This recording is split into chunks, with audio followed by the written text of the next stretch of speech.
tu vas devenir architecte. Comme ça, dans plusieurs années, je vais pouvoir dire ouais, c'est un ami à moi qui a construit la plus haute tour du monde. Ou alors un musée comme le Guggenheim à Bilbao. Tu y es déjà allé? Non. Ah, parce que c'est génial. En gros, c'est un grand monument en courbe avec des façades en métal, c'est magnifique. Non, mais je suis jamais allé à Bilbao. On m'a dit que la ville était super belle. On fait beaucoup de voyages en études d'architecture, surtout la première année. Ah, trop bien. Et moi, mes parents, ce qu'ils aiment, c'est vraiment les vieilles pierres. Alors depuis que je suis tout petit, on a fait tous les monuments historiques. Les châteaux de la Loire, les églises romanes et gothiques, et même la période, les ruines antiques. Pour mes 18 ans, on est allé à Rome, et dans les rues de Rome, on voit vraiment toutes les périodes. L'antique, la Renaissance, et même la période mussolinienne. Oh, génial. À Rome, c'est aussi là où j'en ai parlé d'un des premiers architectes de l'histoire, Vitruve. Vitruve est en effet un des premiers architectes de l'histoire. Il a vécu au 1er siècle avant Jésus-Christ. Il n'a pas beaucoup construit, mais il a écrit un traité qui a beaucoup marqué les architectes de la Renaissance et que l'on considère encore aujourd'hui comme une référence. Un traité d'architecture, peut-être ne voyez-vous pas bien en quoi cela consiste. Le traité d'architecture de Vitruve, qui a été repris par l'architecte Alberti au milieu du XVe siècle, expliquait que pour construire, il faut connaître la géologie, le climat, la médecine, le droit, la physique, la chimie, et qu'il faut s'inspirer de la nature. Et tout l'intéressait, les canaux et les ports, les routes et les ponts, les instruments, les machines. Il disait qu'un bâtiment devait être solide, fonctionnel et beau. 20 siècles après, cette définition sonne toujours aussi juste. On pense souvent que quand on a de l'argent, on peut faire de grandes choses. Et que les architectes travaillent pour les personnes et les entreprises qui ont de l'argent. C'est vrai que les architectes, dans l'histoire, ont beaucoup travaillé pour la royauté, l'aristocratie et l'Église. Ils en ont longtemps gardé la marque, une certaine proximité avec le pouvoir dans ses diverses formes. Avant la Renaissance, on ne parle d'ailleurs pas vraiment d'architecte en fait, parce que la conception se faisait sur le chantier, en grandeur nature. L'architecte avait alors le statut de chef du chantier, le maître maçon comme on disait. On a des écrits qui témoignent de chantiers d'église dans lesquels la voûte s'effondrait plusieurs fois en cours de chantier. On tentait de la faire plus grande, plus fine, on la faisait reposer sur des murs toujours plus ajourés, avec des vitraux toujours plus spectaculaires. Mais on ne savait pas calculer exactement le rayon de courbure, la forme de la voûte et l'épaisseur de pierre qu'il fallait pour que ça tienne. Alors on essayait et on recommençait. L'architecture devient une discipline intellectuelle à la Renaissance. Un ensemble de savoirs et de savoir-faire nouveaux font de l'architecte un savant dans toutes sortes de domaines. On peut penser à Léonard de Vinci. Il était peintre et anatomiste. Il concevait des bâtiments et des machines. Il a fait progresser l'optique et l'aéronautique. Au début du XVe siècle, Brunelleschi, qui est sculpteur, peintre et architecte, théorise la géométrie des perspectives qui représente l'espace tel que l'œil humain le verra une fois le projet réalisé avec des effets de profondeur et des lignes de fuite. Les princes et les monarques veulent avoir à leur côté des peintres, mais aussi des sculpteurs et des architectes. La famille des Médicis à Florence, notamment Laurent le Magnifique, a fait venir à sa cour de nombreux artistes. De la même façon, François Ier a voulu avoir Léonard de Vinci avec lui à la cour. C'est la période des académies, des cercles intellectuels et artistiques très liés aux princes et aux rois. En France, Colbert crée l'Académie d'architecture en 1671. Il s'agit d'une commission d'architectes logée au Louvre, recevant une pension, qui siège auprès du roi pour traiter essentiellement de la commande royale, aristocratique et ecclésiastique. Pendant des siècles, des architectes de cour, il y en a eu un grand nombre. Beaucoup d'entre eux sont entrés dans l'histoire de l'art des XVIIe et XVIIIe siècles. Dans les collèges, les lycées, on apprend à reconnaître l'architecture classique, les ordres doriques, ioniques et corinthiens. Dans les manuels, il y a des photos de palais, des châteaux et des reproductions d'architectes en perruque poudrée. Les Mansart, les Decotte, les Levaux, toutes ces dynasties où on est architecte de père en fils, d'oncle en neveu, et où l'on vit aux côtés du roi et de la noblesse. Et tu te souviens quand on est allé au château de Versailles, c'était en CM1 je crois. Et franchement c'était impressionnant, entre le potager du roi, la galerie des glaces et puis les jardins immenses là. Ouais, c'était super beau. Mais le classe, elle a été voir les salines d'Arquesonant dans le Doubs. C'est un endroit super intéressant aussi. C'est la même époque, mais c'est une usine. Donc il y a vraiment là où les gens travaillaient tous les jours. Je crois que c'est le même architecte que les octrois à Paris.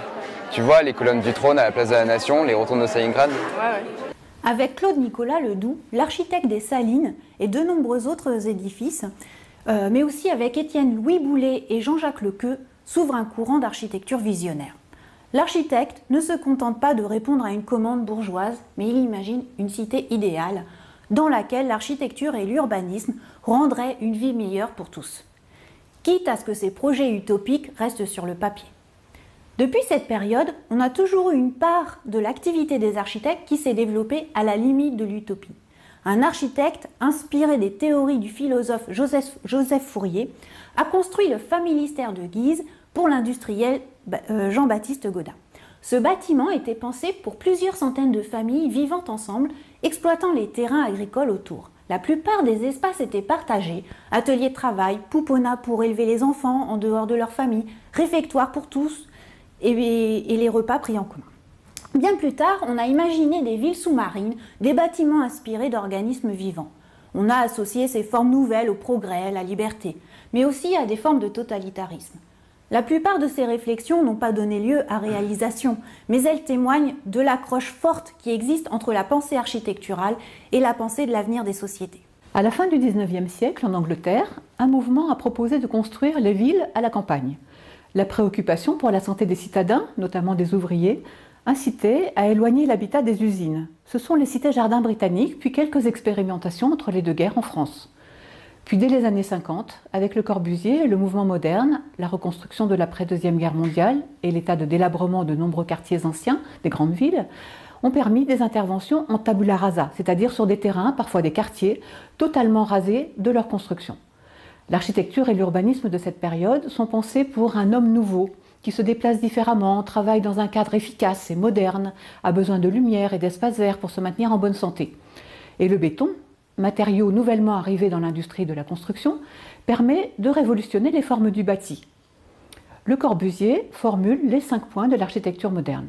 Ouais, bof, pour moi l'architecture moderne, c'est surtout les grandes tours et puis les bars dans les banlieues, quoi. Et puis le béton. Alors une fois qu'on a dit béton, on a tout dit, quoi.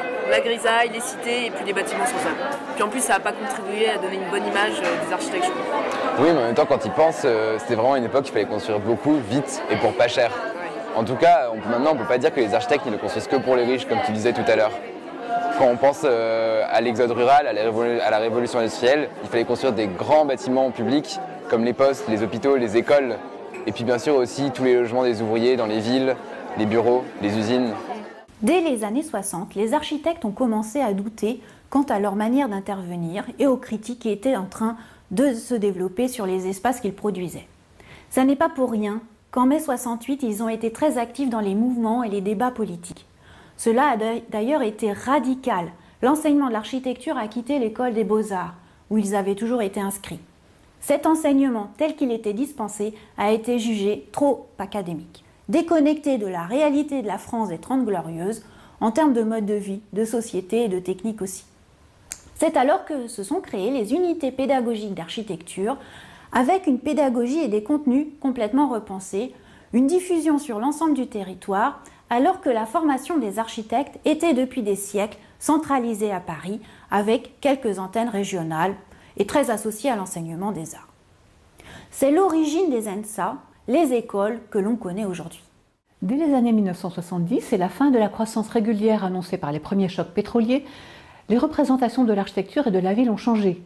On a redécouvert les centres anciens, les constructions traditionnelles, les éléments d'architecture qui faisaient sens pour tout un chacun. Le mot patrimoine a pris un sens différent.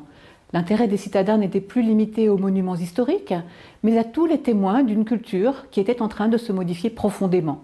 Les usines, les bâtiments illustrant des styles régionaux, les lavoirs, les traces des villages et des bâtiments ruraux dans les centres-villes, les restes de fortifications, etc.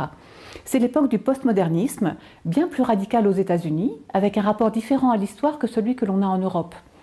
Puis c'est une autre période qui s'ouvre au début de ce 3e millénaire, avec la question environnementale et la préoccupation de développement urbain durable, mais aussi avec l'ouverture des frontières européennes qui a ouvert le champ d'action des architectes de l'Union européenne et a fortiori avec la mondialisation qui ouvre à d'autres perspectives encore.